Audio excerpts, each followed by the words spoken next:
On the eve of Papua New Guinea's 50th independence anniversary, the people continue to suffer because of the litany of crises under the Marape government. The rhetoric surrounding the 13-year budget repair strategy and the much-hyped fiscal consolidation plan have been nothing more than a smokescreen to justify the unprecedented borrowing of 40 billion kina in 7 years, taking our national debt stock to a historic 65 billion kina.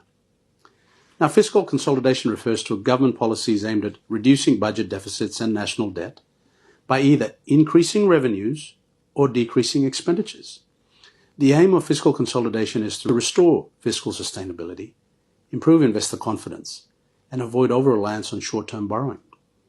After 6 years, the fiscal consolidation plan of the Marape government has failed.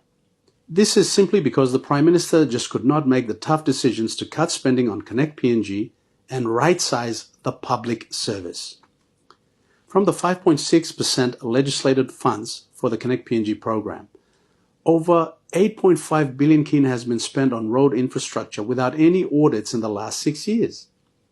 This lack of transparency and governance is synonymous with crony capitalism and parochial politics. If the Marape government was serious and focused on decreasing expenditures, we should have stabilized the debt, curbed inflation, significantly reduced the deficit, and created fiscal space for investments.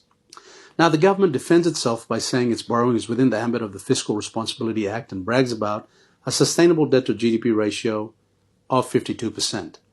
GDP is artificially high because inflation is high and the kina is in depreciation. GDP is not high because of high actual economic output. The debt ratios look better than what they are. The current situation is that failed revenue has led to cash shortages, increasing arrears, and putting pressure on debt repayments. And those districts that have received only 3 million out of 20 million appropriation, that's 15% in 2025, will definitely not receive 100% appropriation. The 2025 budget will fail without an immediate supplementary budget to correct this budget blowout.